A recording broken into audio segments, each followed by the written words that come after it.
আরে OC sir আমাদের OC sir দেখা করছেন। আল্লাহ আল্লাহ মানুষ একজন আমাদের ওসি সাহেব, অনেক সুন্দর মানুষ।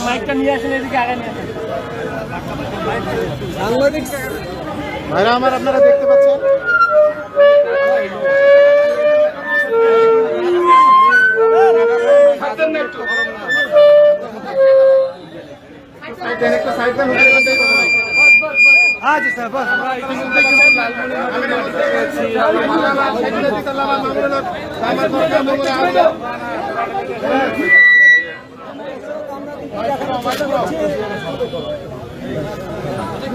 السلام عليكم ورحمة الله.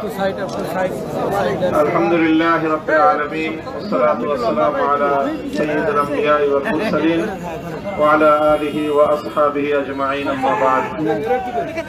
সম্মানিত লালমনিরহাট শহরবাসী, আমরা আজকে বাংলাদেশ খেলাফত মজলিসের কয়েকটি কর্মসূচিতে অংশগ্রহণ করার জন্য গাইবান্ধা থেকে লালমনিরহাটের পথে রয়েছি। কুড়িগ্রাম হয়ে আমরা এখানে এসেছি।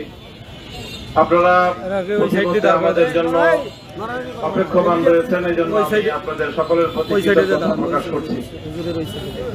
আজকে বাংলাদেশের যে রাজনৈতিক একটি পট পরিবর্তনের ঐতিহাসিক সময় চলছে, এই সময়ে আমরা একটি সুন্দর বাংলাদেশ গড়বার লক্ষ্যে জাতীয় ঐক্যমত্য প্রতিষ্ঠার জন্য সকল রাজনৈতিক পক্ষগুলোকে বরাবরের মতো আহ্বান জানিয়ে চলেছি।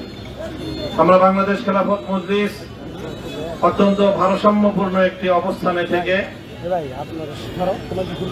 জুলাই এবং আগস্ট বিপ্লবে অংশীজন সকল রাজনৈতিক পক্ষ এবং রাজনৈতিক সংগঠনগুলোর মধ্যে দেশ এবং জাতির সুন্দর ভবিষ্যৎ বিনির্মাণে একটি ঐক্যবদ্ধ বাংলাদেশ গড়বার জন্য আমরা কাজ করে যাচ্ছি। এর মধ্যে অন্যতম একটি বিষয় হলো যে জাতীয় নির্বাচন আগামীতে কিভাবে হবে সে বিষয় নিয়ে রাজনৈতিক দলগুলোর মধ্যে একটি মতপার্থক্য চলছে। কেউ চলমান পদ্ধতিতে নির্বাচনের ব্যবস্থার জন্য শক্ত অবস্থান নিয়েছে, আবার কোন কোন দল নতুন রাজনৈতিক নির্বাচন ব্যবস্থা পিয়ার পদ্ধতি নির্বাচনের জন্য তারা দাবি জানাচ্ছে।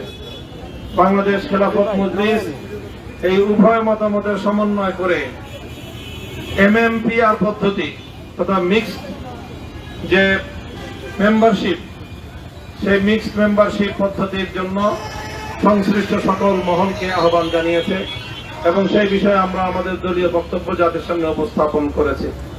সেই সঙ্গে আরেকটি কথা আমরা বলতে চাই যে অন্তর্বর্তীকালীন সরকার যারা বহু হাজারো শহীদের রক্তের উপর নির্মিত ক্ষমতার মসনদে তারা আসীন হয়েছে, এই অন্তর্বর্তীকালীন সরকারের অনেক দায়িত্ব রয়েছে।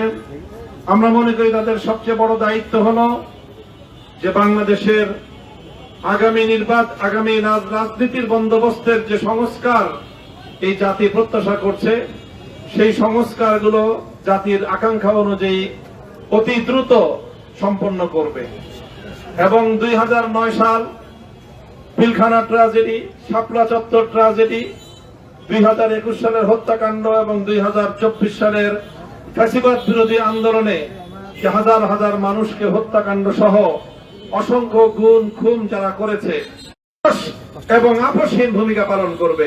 আপনাদের সকলের সর্বাঙ্গীন মঙ্গল কামনা করছি এবং আমাদের এই সফর যেন সফল হয়, আমাদের লক্ষ্য উদ্দেশ্য যেন অর্জিত হয়, বাংলাদেশ যেন দীর্ঘজীবী হয়, বাংলাদেশ রাষ্ট্র এবং এই মুসলিম জাতিসত্তা যে উদ্দেশ্যে গঠিত হয়েছে সে উদ্দেশ্যের বিরুদ্ধে সকল ষড়যন্ত্র যেন ব্যর্থ হয়। আল্লাহ পাক আমাদের সেজন্য ঐক্যবদ্ধভাবে কাজ করার তৌফিক দান করুন। সকলকে আল্লাহ পাক ভালো রাখুন, সুস্থ রাখুন। আসসালামু আলাইকুম ওয়া রাহমাতুল্লাহ। একটু পিছিয়ে যান, একটু পিছিয়ে যান।